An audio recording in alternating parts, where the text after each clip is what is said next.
2002년 일본 동경에서 학교 다닐 때 이야기야. 학교는 신주쿠 교엔에 있었고 내가 살던 기숙사는 코엔지라는 동네였는데 자전거로 40분 정도 걸리는 거리였지. 왕복 340엔이나 하는 차비를 아끼기 위해 아침, 저녁 2번 자전거를 이용해 통학했고 룸메였던 친구도 거기에 동참하게 되었어. 그러던 어느 날 한참 무더위가 기승을 부리던 8월 말쯤으로 기억해. 친구와 나는 수업 끝나고 학교 근처에서 늦게까지 놀다가 밤 12시가 넘을 쯤 자전거를 타고 집으로 돌아오는 길이었지. 해학군 입맛지라는 큰 길을 따라 나카노사 까오까지 가는 루트였고 중간에 신주쿠무라 스튜디오라는 건물 뒤쪽 골목길을 자주 이용했었어. 큰 길 따라가면 행인도 많고 종종 경찰들이 도난자전거 검문을 하기에 조금 거리가 멀더라도 한적한 뒷골목길을 이용했던 거였지. 근데 그 골목길 입구에는 도저히 사람이 사는 것 같지 않은 낡은 아파트가 있었어. 건물 외벽은 형편없이 사갔고 덩쿨 식물로 뒤덮여 있었는데 대낮에 지나갈 때는 그냥 별거 아닌 낡은 아파트였지만 한밤중에 지나갈 때는 왠지 모르게 으스스한 곳이었거든. 그러던 어느 날 친구와 자전거 타고 돌아가는데 부슬부슬 안개비가 내리는 밤은 더더욱 으스스했지. 처음에는 아무런 신경도 쓰지 않았어. 비가 내리자 빨리 집에 가야겠다는 생각뿐이었지. 그런데 함께 가던 친구가 급하게 소변이 마렵다며 싸고 가자는 거야. 그래서 자전거를 멈추고 노상방뇨할 곳을 찾다 보니 하필이면 눈에 띈 것이 그 아파트였어.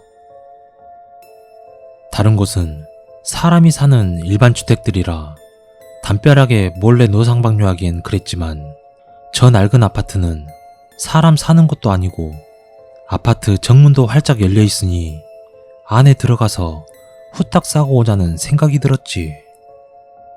무척이나 급했던 친구는 자전거를 팽개치듯 놔두고 아파트로 뛰어들어갔고 나도 자전거를 세운 후 아파트로 향하려던 참이었어.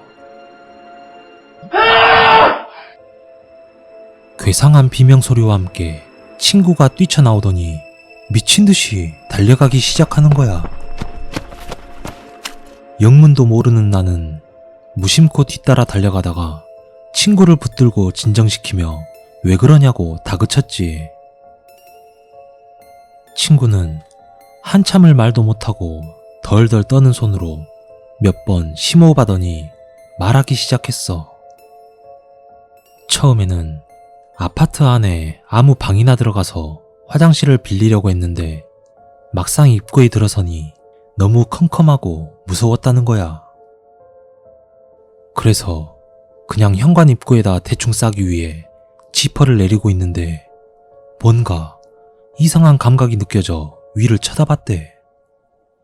아파트 현관은 바로 옆으로 이어지는 1층 복도와 2층으로 이어지는 계단과 맞닿아 있었는데 친구가 고개를 들어 쳐다본 곳은 2층 계단 쪽이었고 2층 복도와 연결되는 그 계단 끝에는 뭔가가 있었다는 거였어. 깜짝 놀란 친구가 눈을 크게 뜨고 쳐다봤을 때 그 무언가는 사람의 모습이었대. 새하얀 기모노 옷을 입은 여자였다고. 너무 놀란 친구는 그 자리에서 비명을 지르며 중요한 부분 수습도 못한 채로 뛰쳐나온 거였지. 그렇게 서로 놀란 눈으로 한참 동안 마음을 진정시키다 그래도 집에는 가야 하니 버려둔 자전거를 찾으러 다시 그 아파트로 가게 됐어. 자전거는 아파트에서 좀 떨어진 곳에 세워둔지라 어떻게 수습을 할 수 있었어. 하지만 나는 친구 말이 정말일까 싶어서 그 낡은 아파트를 뚫어지게 쳐다보고 있었는데 그저 어두운 현관 입구만 을씨년스러울 뿐 뭔가 귀신 같은 건 보지 못했지. 그렇게 나와 친구는 미친 듯이 페달을 밟으며 날아가듯 달려서 집으로 돌아가게 됐어. 그렇게 한참 시간이 지난 후 우리는 그때 본 그 사람이 비를 피해 들어온 노숙자였을 거라 생각하며 별거 아닌 듯이 잊어가려고 할 때였어. 그런데 어느 날 학교 수업 끝나고 쉬는 시간에 다른 반 친구 하나가 묘한 표정으로 다가와서 말하는 거야. 야, 그때 너네가 말한 그 아파트 말이야. 어제 낮에 가봤는데 2층으로 올라가는 계단은 무너져서 도저히 2층으로 올라갈 수 없던데? 근데 2층 계단 위에 사람이 앉아 있었다고 말하지 않았어?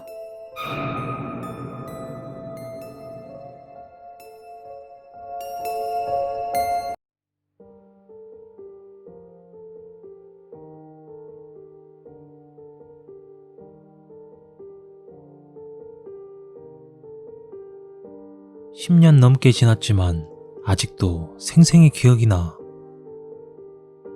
내가 초등학교 6학년 때 겪은 일이야. 난 우주소년단이라는 청소년 단체에 가입해서 임원직도 하며 열심히 활동하고 있었어. 여름방학에 전국 우주소년단 연맹에서 캠프를 하곤 했는데 그해 여름에는 경기도에 있는 한 유스 호스텔로 캠프를 가게 되었지. 당시 우리 학교는 신설학교여서 활동 경력도 짧았고 힘이 없어 배정받은 숙소는 유스 호스텔 가장 높은 층에 복도 가장 끝방이었어. 내 기억엔 314호였던 것 같아.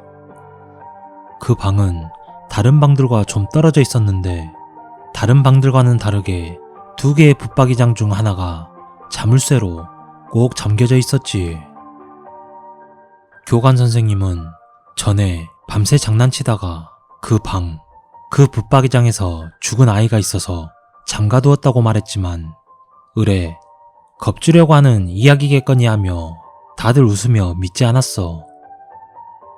그렇게 2박 3일 캠프의 첫날 밤을 지내고 다음날 아침 붙박이장 근처에서 잤던 아이들 몇 명이 울상을 하며 나에게 하소연을 하기 시작했지. 언니, 밤에 붙박이장에서 끼익끼익 하는 소리가 들려서 잠을 못 잤어요. 붙박이장이 조금씩 열리는 것 같은 소리가 자꾸 나서 무서워요. 밤에 누가 붙박이장에서 나와 방 안에서 있는 걸 봤어요. 그래서 확인해보니 정말 붙박이장 문이 살짝 벌어져 있는 거야.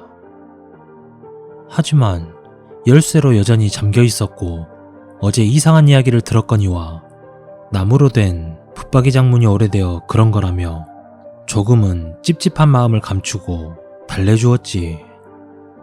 그리고 오후 활동을 하고 다시 숙소로 돌아왔어. 다들 기분이 묘해서인지 방에 들어와서 조용히 이야기를 하고 있었는데 그 순간 화장실 쪽에서 물 떨어지는 소리가 들리기 시작했어.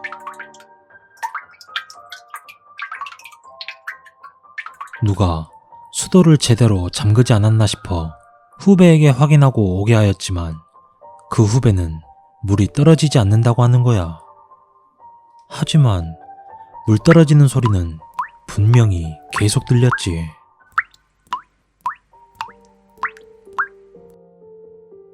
점점 아이들이 불안해하는 것 같아 내가 직접 화장실로 가서 확인을 해봤지만 화장실에는 물이 떨어지기는커녕 물기조차 발견할 수 없었어. 그런데 그때 친구가 말했어. 그런데 원래 화장실에서 물 떨어지는 소리가 이렇게 방 안까지 크게 들려? 그 순간까지 의식하지 못했지만 화장실은 현관 바로 앞에 있는 구조라 방과는 분리되어 있고 문도 따로 쓰는 곳이었거든. 그러자 모두 소리를 지르며 방에서 뛰쳐나갔어. 우리는 방을 바꿔 배정받게 해달라고 부탁드렸지만 하루밖에 남지 않았으니 참으라는 선생님들의 말씀에 무서운 마음으로 그 방에서 하룻밤을 더 보내게 되었지. 그날 밤에는 나와 친구들이 붙박이장 앞에서 자게 되었어. 다들 이런저런 일로 인해 심리적으로 불안했는지 밤새 떠들고 놀 생각도 못하며 취침 시간이 되자마자 일찌감치 잠자리에 들게 되었어. 하지만 나는 잠귀가 밝아 행여 무슨 일이 있으면 바로 일어나려고 했지만 다행히 아침까지 도중에 깨는 일 없이 푹 잤어. 그리고 다음날 아침이 밝았고 아무 일도 없는 듯 보였어. 우리는 무사히 하룻밤을 보낸 것에 기뻐하며 퇴소식을 맞이했는데 퇴소식을 하기 위해 줄을 서던 중 옆방에 묵고 있던 다른 학교 임원이 나에게 말을 건넸어. 너희 학교 애들은 정말 대단하다.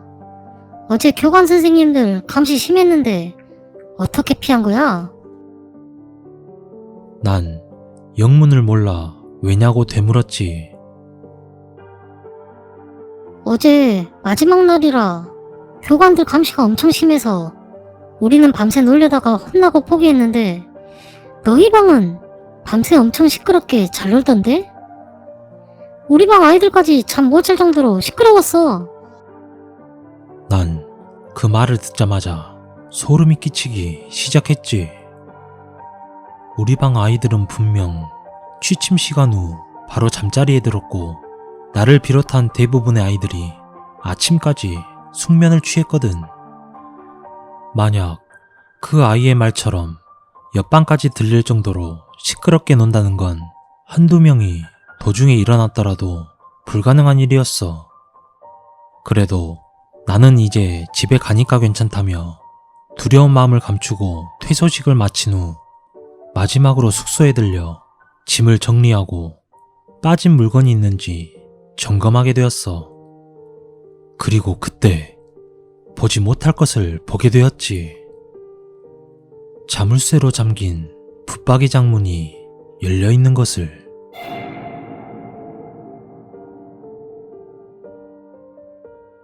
과연 캠프 기간 동안 우리 방에는 누가 또 있었던 것일까?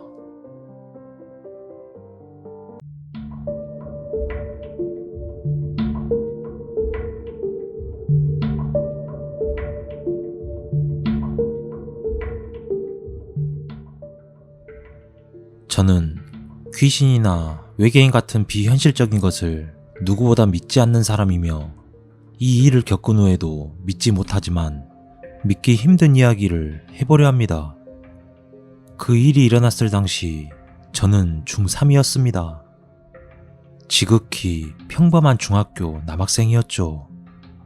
저희 어머니는 교직에 계신지라 동료 교사 아주머니들과 매우 친하셔서 방학만 시작되면 부부 동반으로 자주 여행을 가시곤 했습니다. 물론 자연스레 어머니 동료분들의 아이들과도 친해지게 되었죠. 그렇게 부모님들이 여행을 가실 때면 한 집에 아이들이 몰려서 며칠을 같이 지내곤 했습니다. 그때도 여름방학 시작과 동시에 부모님들은 부부 동반 여행을 떠나셨고 어머니 동료분 집에서 여러 아이들이 3일 동안 머물게 됐죠. 물론 저와 제 동생도 그곳에서 머무르게 되었습니다. 그리고 사건은 이튿날 밤에 일어나게 되었습니다. 당시 저는 컴퓨터 축구 게임에 푹 빠져 있었습니다. 오전에 놀다가 그 집에 들어갔더니 얘들아, 오늘은 밖에서 저녁 먹자. 나가자. 우리 중 가장 나이가 많은 누나가 말을 했습니다. 그때 저는 피곤하기도 했고 게임도 너무 하고 싶었습니다. 저는 집에 있을게요. 애들 데리고 나갔다 오세요. 그리고 그 집주인 아들인 성훈이라는 동생도 집에서 TV 보고 라면을 먹는다고 해서 그 집엔 저와 그 동생만 남게 되었습니다. 그렇게 저는 컴퓨터 방에서 정신 놓고 게임에 푹 빠져 있었습니다. 그 동생은 거실에서 TV를 보고 있었죠. 그런데 얼마 지나지 않았습니다. 형, 저 친구 좀 만나고 올게요. 전 정신없이 게임을 했기에 알았다며 무심코 대답했습니다. 그리고 시간이 꽤 지나니 목이 마르기 시작했고 움직이기도 귀찮았습니다. 성훈아, 형이 지금 목말라서 그런데 물 한 컵만 갖다 줘. 저는 그 동생이 나갔다는 걸 잊고 있었고 한참 지나도 조용하길래 저는 다시 한번 소리를 질렀습니다. 아무도 없는 집에서 말이죠. 그런데 그 순간 누가 컴퓨터 옆에 물 한 컵을 놓아줬습니다. 컴퓨터와 방문이 마주보고 있어 누가 들어오는지는 미처 보지 못했고 전 그때까지 얼마나 공포스러운 상황에 처했는지 게임에 빠져 자각하지 못했습니다. 오, 땡큐. 그리고 게임을 계속했습니다. 얼마쯤 지났을까? 배도 고프고 장시간 컴퓨터 사용으로 인해 두통이 생겨 컴퓨터를 끈 뒤 물컵을 들고 거실로 나갔습니다. 아, 맞다. 아까 다들 밥 먹고 놀다 온댔지? 근데 성훈이는 어디 있는 거야? 자나? 혼자 속으로 생각하고 성훈이를 찾기 시작했습니다. 이 방 저 방 뒤지며 안방 화장실에도 없기에 거실 복도 쪽으로 천천히 걸어 나왔습니다. 아, 이 자식 말도 안 하고 어딜 간 거야? 아무리 자기 집이라지만 손님을 집에 혼자 두고. 그렇게 거실로 걸어 나오던 저는 식탁 위에 갖다 놓은 물컵을 보고 오싹해졌습니다. 형, 저 친구 좀 만나고 올게요. 귓속에서 미친 듯이 울리기 시작했고 저도 모르게 욕이 나와버렸습니다. 복도에서 가만히 서 있던 전 안방 화장실 문이 열리는 소리를 듣고는 심장이 터질 것 같았습니다. 저는 항상 어디서든지 문을 꽉 닫고 다니는 버릇이 있기에 누가 일부러 열지 않는 이상 바람에 흔들려서 문이 열리는 경우는 없었습니다. 그 순간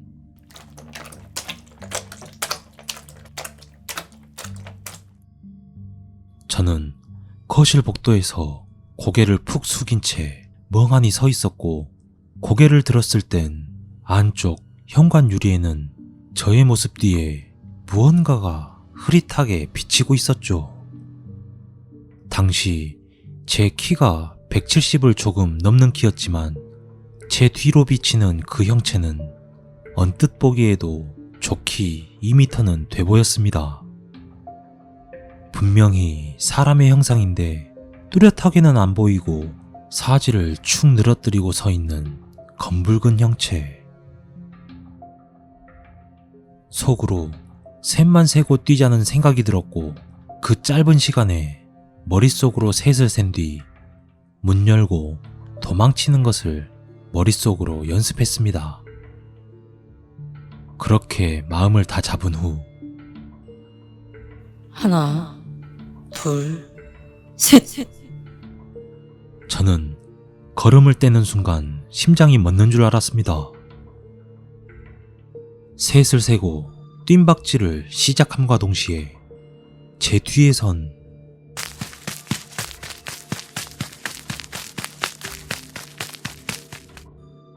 달리기 소리가 그렇게 무섭긴 처음이었습니다.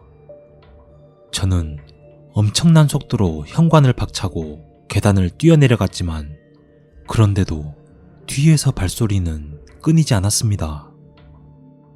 그렇게 정신없이 한참 뛰어내려갔고 정신을 차렸을 땐 이미 발소리는 들리지 않았습니다.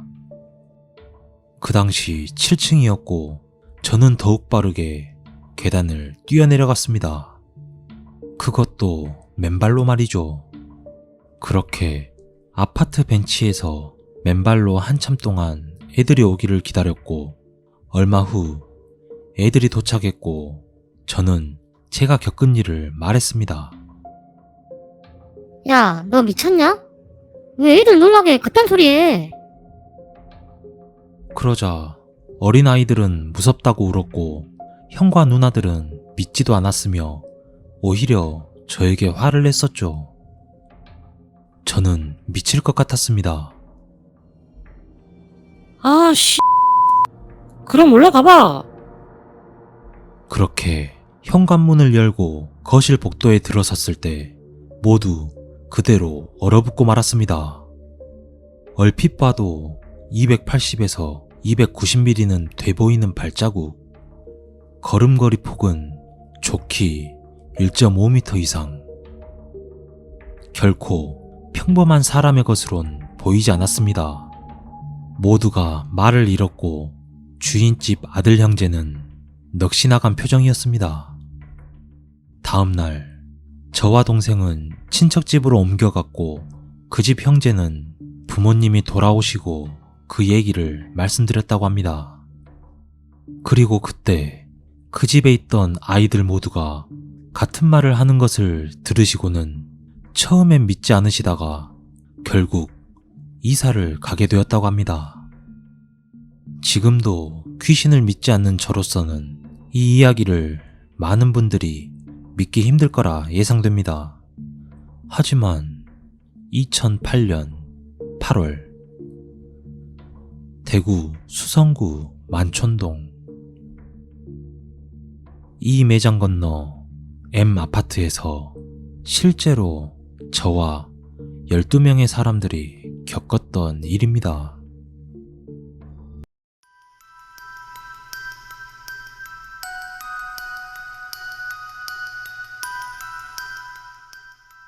몇 년 전 엄청 무더웠던 여름이었다. 당시 고3이었던 나는 온 가족이 휴가를 떠날 때 공부한다는 핑계를 대고 혼자 집에 남아 오늘 하루만 놀아야지 하는 심정으로 밤새 컴퓨터를 하고 있었다. 날이 무척 더웠던 터라 에어컨은 조금만 키라는 부모님의 말을 무시하고 에어컨을 빵빵하게 틀어놓았다. 그렇게 컴퓨터를 하다가 보니 슬슬 몸이 으슬으슬해지는 기분을 느꼈고 에어컨을 너무 오래 켰단 생각이 들어 에어컨을 끄고 다시 자리를 잡았다. 그런데 정말 더웠던 날씨였던 터라 금세 다시 더워졌다. 새벽 2시를 넘긴 시간임에 불구하고 너무 더워 에어컨을 다시 켤까 하는 생각이 들었지만 낮부터 너무 오래 켜놨다는 생각이 들어 관두게 되었다.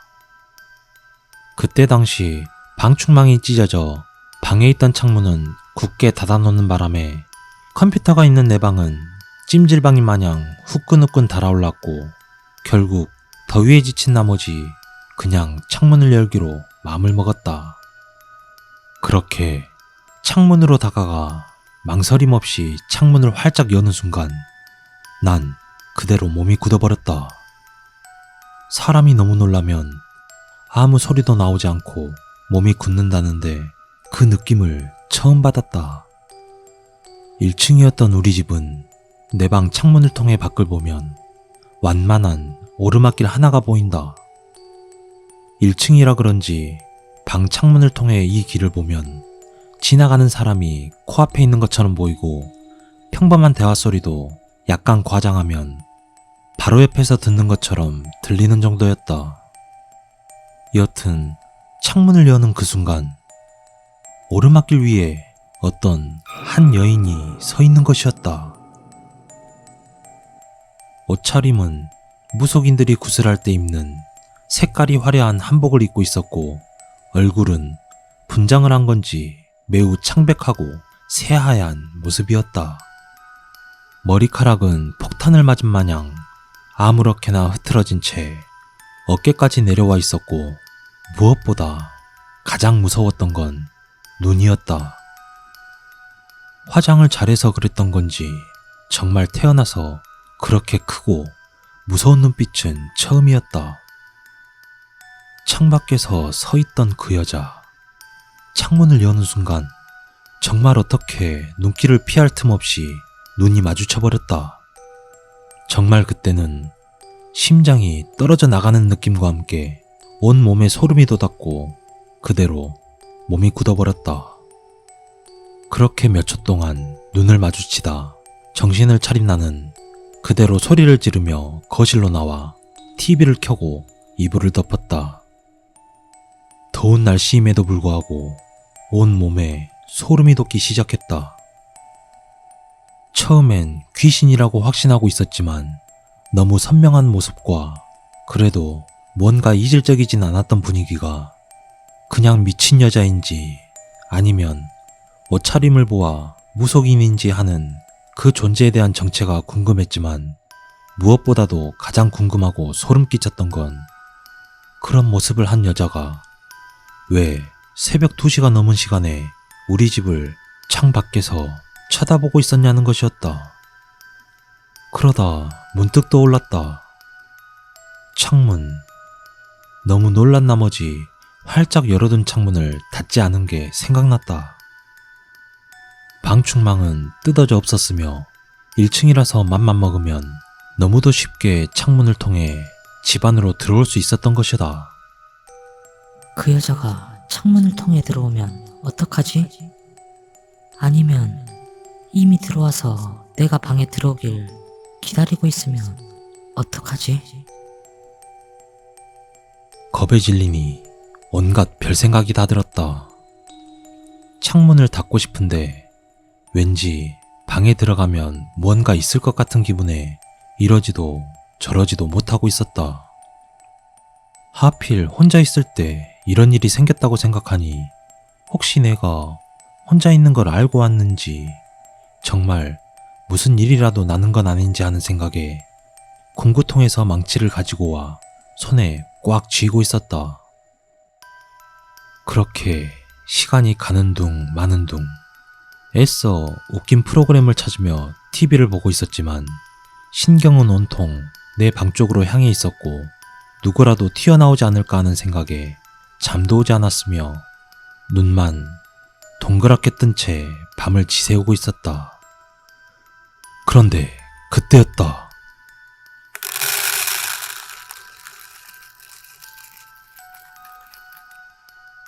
이상한 소리가 들려왔다. 난 너무 놀란 나머지 볼륨을 낮추고 귀를 기울여 보니 분명 내 방 쪽에서 들리는 소리였다.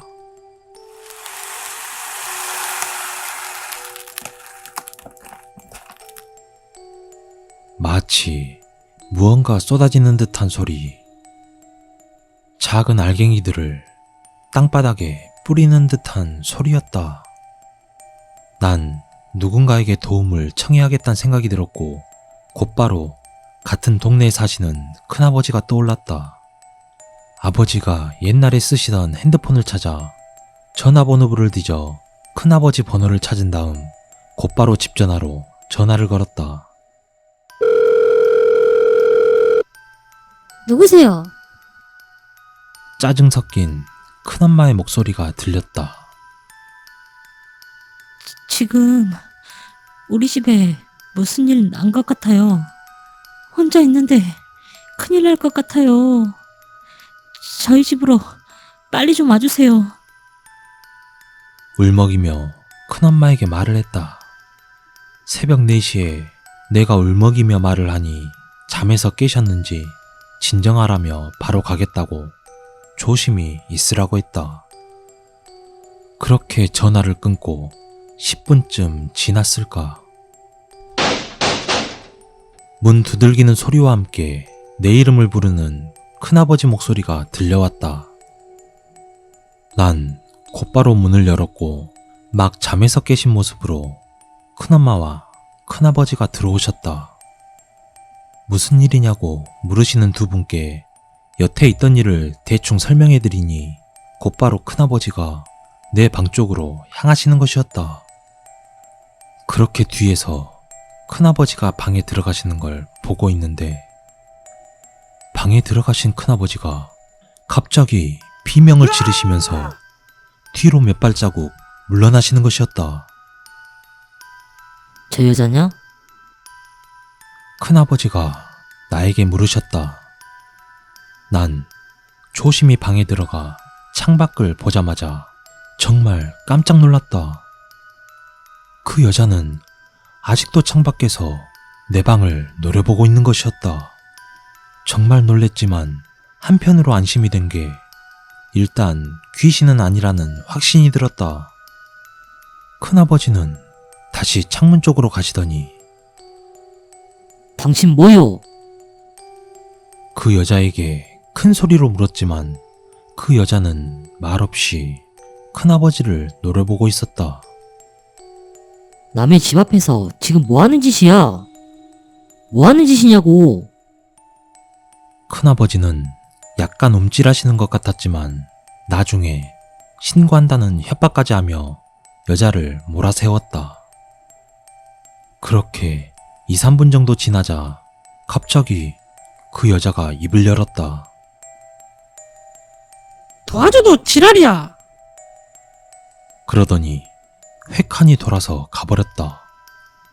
정말 황당하고 어이가 없어 돌아서 가는 그 여자의 모습을 멍하니 쳐다보고만 있었다.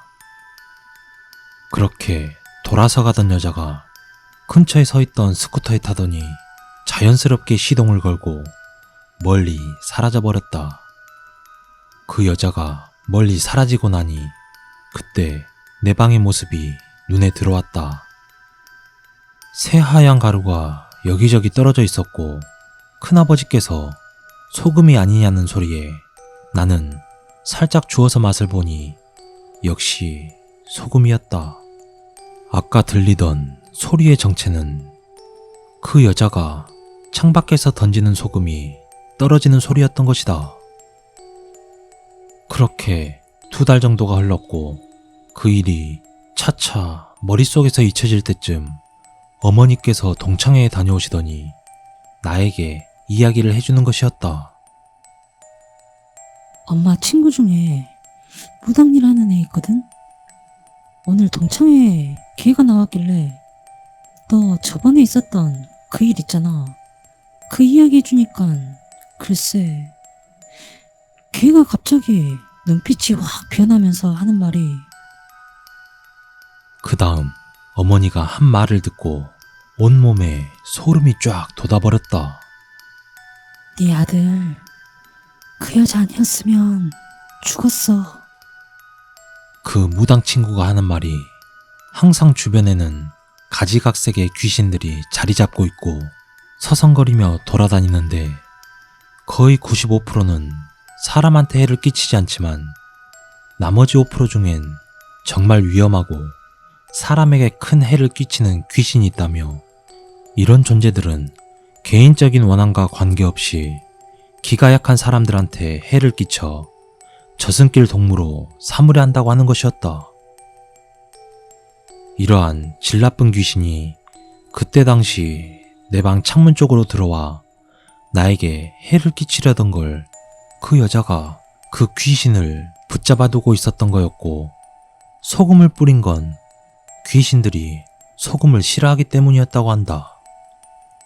그런데 그 여자가 아직 신께 정성이 부족하여 그 잡귀를 쫓아내지 못하고 붙잡아 두고 있었는데 그때 저희 큰아버지와 큰어머니가 오셔서 3명의 귀에 눌려 그 잡귀가 겨우 도망갔기 때문에 그 여자는 떠난 거라고 한다. 아마 안 그랬으면 그 여자는 날이 셀 때까지 그러고 서 있었을 거라는 것이다. 그러면서 하는 말이 분명 큰아버지와 큰어머니 중 약간의 신기를 가지고 계신 분이 있을 거라며 정말 무당답게 모든 상황을 꿰뚫어 보듯이 이야기해주더라는 것이다. 여튼 그 사건은 그 뒤로 간간히 이야기거리로 남게 되었고 이젠 웃으면서 말할 수 있는 일이 되었지만 아직도 의문인 건 그 여자가 어떻게 잡귀의 존재를 알고 그 자리에 나타났는지, 그 여자가 어디서 갑자기 어떻게 나타났는지는 아직도 의문이다.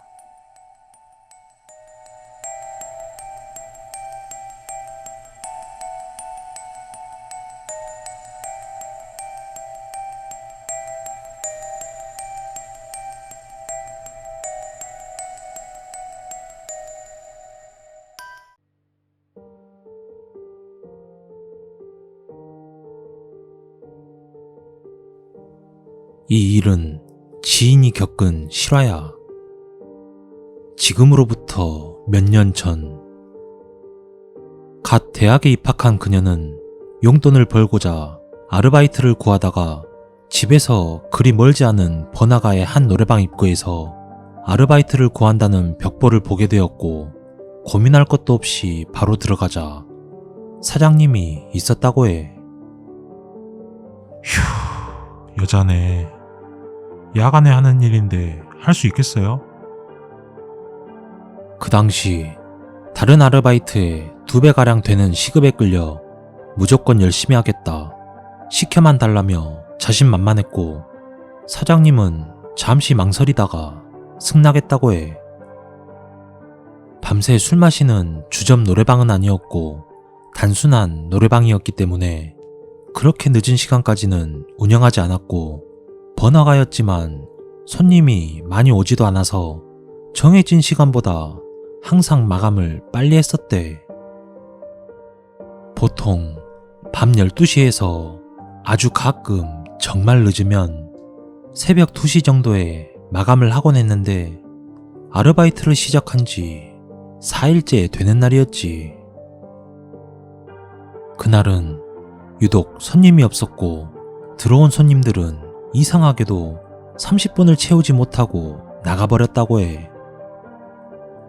그래도 그녀는 대수롭지 않게 여겼고 밤 12시쯤 마감을 하기 위해 홀 청소를 했어.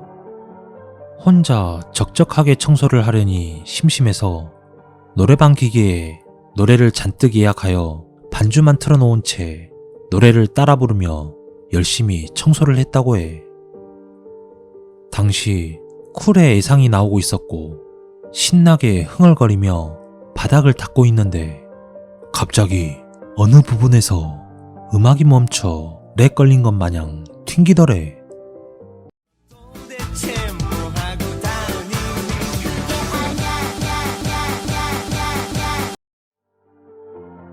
이런 식으로 말이야.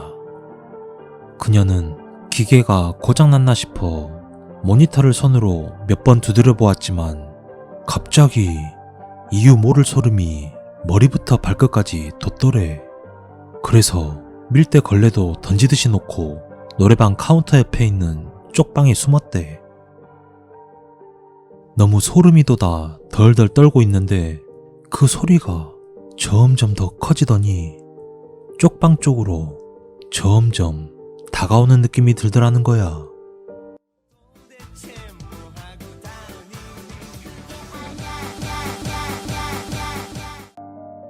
도저히 안 되겠다 싶어 소리 지르면서 밖으로 달려나갔다고 해.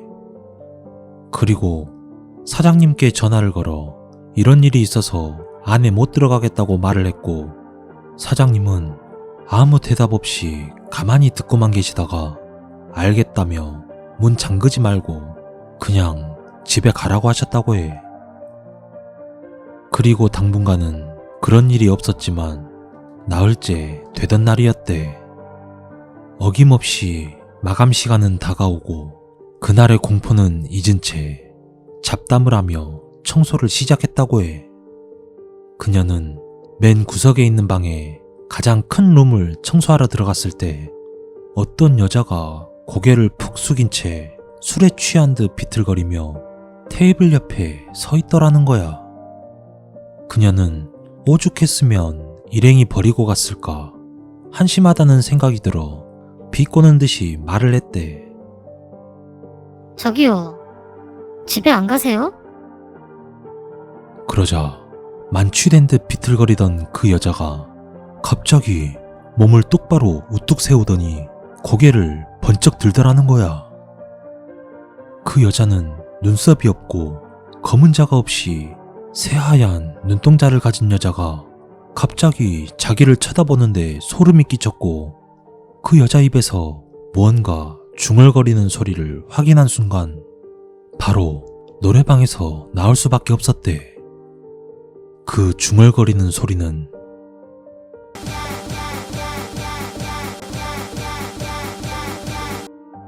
그녀는 그 자리에서 소리를 지르며 뛰쳐나왔고 바로 아르바이트를 그만두었다고 해. 그 여자가 사람인지 아닌지는 모르겠지만 그런 기괴한 손님이 있는 노래방이라면 아르바이트생이 잘 구해지지 않는 건 당연한 걸지도 모르겠다는 생각을 해.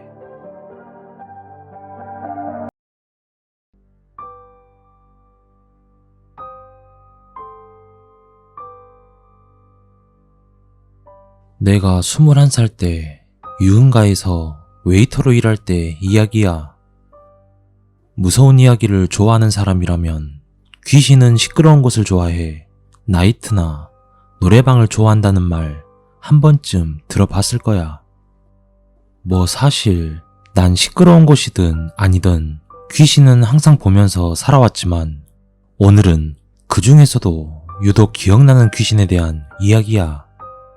당시 사회초년생일 때 아는 형 소개로 유흥가의 끝자락 7층짜리 건물 중 6층 노래타운에서 웨이터로 일할 때였어. 난 귀신이 크게 무섭진 않아. 친할머니의 영향인지 신비스러운 일을 많이 겪으면서 자랐지만 현재 목사님인 우리 어머니의 기도 때문인지 귀신은 날 못 건드린다는 느낌을 자주 받거든. 뭔가 날 해치러 왔다가 주변만 서성인다는 느낌. 한때는 신내림을 받아야 하나 할 정도로 심각할 때가 있었는데 결국엔 나 자신을 믿고 살기로 했지. 물론 어릴 때처럼 자주 겪는 건 아니지만 아직도 종종 신비한 일을 겪곤 하거든. 처음 그 노래타운에서 일을 할 때 희한하게도 내가 아닌 나하고 동갑이었던 다른 웨이터에게서 처음으로 귀신에 대해 이야기를 들었어. 손님이 없는 새벽에 룸 끝방에서 노래를 부르고 있었는데 갑자기 느낌이 싸하더란 거야. 그렇게 추운 날씨도 아니었고 특별할 것도 없었는데 말이지. 그렇게 담배 하나 물고 노래를 끄는 순간 알 수 없는 뭔가가 귀로 다가오더니 잘하네. 속삭였다고 해. 그 당시 카운터에 여자 사장하고 앉아있던 우리에게 사색이 된 얼굴로 허겁지겁 달려나와서 한 이야기야. 그래서 무서웠어? 사장은 놀리듯이 말했지만 난 그 순간 생각했지. 그래서 장사가 잘 되나 보네. 보통 귀신이 많은 집은 사람을 끌어들여서 장사가 잘 된다고 해. 그리고 그 가게는 구조가 아주 특이했어. 정사각형의 실내가 있다면 벽을 따라서 다닥다닥 룸이 벽을 다 채우고 있었고 가운데 룸이 네모로 따로 빠져 있어서 카운터를 기준으로 복도가 미음자인 거야. 복도를 미음자로 빙글빙글 돈다고 치면 양옆으로 룸이 다 있는 그런 구조였지. 마치 끝나지 않는 메비우스의 띠처럼 정말 특이한 구조였어. 카운터 정면으로 끝 복도에는 주방이 있었고 그 중간쯤 아가씨들 대기실이 있었지. 내가 주로 하는 일은 출근해서 청소와 누나들 출근하면 같이 밥 시켜 먹고 해먹기도 하며 깊은 저녁이 되기 시작하면 손님 받고 뭐 그런 일상이었는데 평일이나 일요일은 손님이 좀 일찍 끊기는 편이었어. 그런 날은 이미 누나들이 술 취해 자고 있는 대기실에 들어가서 같이 새우잠을 잔다거나 구석진 방에 가서 노래도 부르곤 했었는데 한 달쯤 지나니까 내게 슬슬 모습을 보이려는 것 같았어. 그러던 어느 날 한참 신나는 트로트를 부르고 있었는데 갑자기 뒤에서 탬버린 소리가 나는 거야. 그리고 대기실에서 잠깐 곯아떨어졌을 때 알 수 없는 물체가 들어와 방을 빙글빙글 돌기도 했지. 미음자 복도를 따라서 물수건 청소를 할 땐 코너마다 계속 누가 따라오는 소리가 나기도 했어. 이런 일을 항상 겪으며 평생을 살아온지라 어느 정도 면역이 있었던 나는 정말 아무렇지 않게 일할 수 있었지만 동갑이었던 다른 웨이터 친구는 시간이 흐를수록 구석진 룸엔 가기 싫어하고 혼자 복도를 청소하는 것조차 기피하게 되어서 내가 좀 힘들었었지. 그리고 며칠 뒤였어. 손님도 없던 날이라 누나들도 일찍 퇴근했고 그날은 유독 몸이 너무 무거웠어. 일도 하기 싫고 종일 기분도 좋지 않았거든. 아무튼 그렇게 청소하고 노래 좀 부르며 카운터에 앉아서 한참 시간을 보내고 있을 때쯤 사장이 나에게 말을 했어. 성준아, 주방 가서 라면 좀 끓여봐라. 그때가 새벽 2시가 좀 넘었을 때였고 난 무거운 몸을 억지로 일으키면서 알았다고 했어. 그리고 라면을 끓이기 위해 항상 지나던 복도 카운터를 가로질러 아가씨 대기실을 지난 후 바로 앞 주방에 들어서려는 순간 바로 그때였어. 주방에 들어가기 직전 내 오른편 복도가 훤히 보이는데 사람 형체가 눈에 들어왔어. 나는 정면을 보고 있지만 내 옆으로 3시 방향까지는 어떤 물체가 있는지 고개를 돌려서 정확히 보지 않아도 보이는 그런 거였지. 난 주방에 들어가려는 동시에 그 자리에 동상처럼 굳어버렸어. 정면으로 고개를 돌려서 본 것은 아니지만 너무도 또렷한 사람 형체가 보였거든. 당시엔 손님 한 테이블 없이 정적만 흐르던 가게였고 그 복도 끝 룸의 문을 다 가릴 만큼 아주 커다란 드레스를 입고 있는 여자였으며 다리가 보이지 않았어. 머리는 가슴까지 풀어헤치고 드레스는 굉장히 낡아 있었어. 흰색 드레스였는데 노란색에 가까울 만큼 오래돼 보였고 양 팔은 배로 내려놓은 채 양 손가락은 쫙 편 그런 모습이었지. 난 몸이 굳어서 움직이질 않았고 다시 되돌아오지도 주방에 들어가지도 못하고 그 상태로 1분 가까이 억지로 그 여자의 존재를 곁눈질 비슷하게 바라보면서 서 있을 수밖에 없었어. 그렇게 경직된 채로 서 있는데 성준아, 너 거기 서서 뭐하니? 뒤늦게 날 바라본 사장이 나에게 말을 건넨 순간 그 드레스의 여인이 붕 뜨더니 천장으로 서서히 사라졌어. 그리곤 몸이 풀리기 시작했고 수많은 귀신이라 할 수 있는 존재를 보고 살아왔지만 그 귀신은 굉장히 기분이 나빴어. 나빴다기보단 더러운 기분. 혼자 속으로 욕을 하면서 결국 라면을 끓였고 끓인 라면이 코로 들어가는지 입으로 들어가는지 별로 입맛도 없었지만 대충 먹은 뒤 오늘은 그만 들어가자는 사장 말만 기다리고 있을 때쯤이었어. 어? 어디서 타는 냄새가 나는 거야? 뭐지? 무슨 냄새야? 무슨 냄새 안 나요? 글쎄, 잘 모르겠는데. 잠시 후 모두가 알아차릴 만큼 냄새는 진해져 왔고 어느 정도 더 진하자 육안으로 확인될 만큼 카운터 입구부터 연기가 서서히 차올랐어. 그리고 곧바로 화재 경보 울리는 소리가 났지.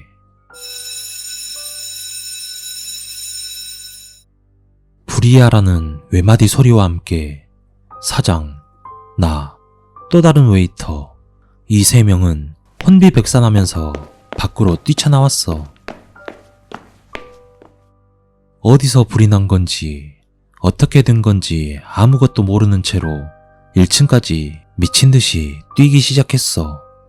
그 몇십 초 안 되는 시간에 정말 오만 가지 생각이 들었고 밖은 이미 건물 주변에 사람들이 몰리기 시작했어.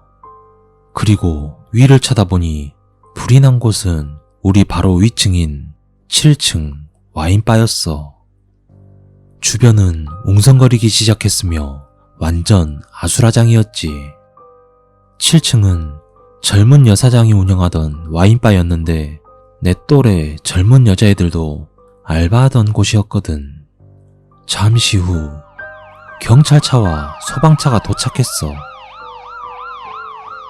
난 한참을 걱정스럽게 바라보는데 서서히 연기가 걷히는가 싶더니 불길은 사라지게 되었어. 그리고 사장님이 우리 가게에 올라가 봐야 하는 거 아니냐며 우왕좌왕 하시면서 귀중품이 전부 카운터에 그대로 있다고 말을 했지만 경찰은 아무도 올라가지 못하게 했어. 그럼 차키라도 갖고 오겠다며 사장이 우겨대서 결국 사장만 올라갔다 왔고 우리는 사장님 차 타고 놀란 가슴을 진정시키며 집으로 퇴근했지. 그리고 다음날 오후가 돼서 가게에 가보니 다행히 피해는 전혀 없었고 다만 연기가 차서 냄새가 심한 정도였어. 오늘은 장사 못하겠다. 쇼파 천 다 갈아야겠네. 이거 위층에 손해배상 청구라도 해야 하나?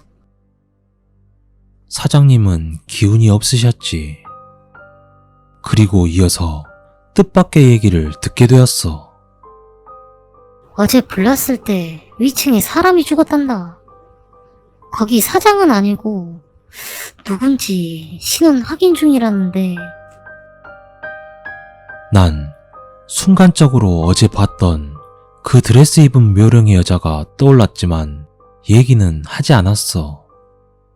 그 뒤로 며칠간을 쉬었는데 위층에 불난 것 때문인지 수시로 경찰과 소방관이 다녀가서 가게도 뒤숭숭하고 했던 탓인지 사장은 가게를 접어야겠다고 했어. 그렇게 허무하게 가게는 그만두게 되었지. 지금은 그 사장과 연락하진 않지만 마지막까지 연락이 닿았을 때 들었던 얘기는 거기서 죽었던 그 사람은 젊은 여자였으며 가게 손님도 아니고 사장과 인연이 있는 사람도 아니라고 해. 심지어 가게 문도 굳게 잠겨져 있었는데 어떻게 그 안에 있었는지도 모르며 신원이 누구인지도 파악이 안 됐다고.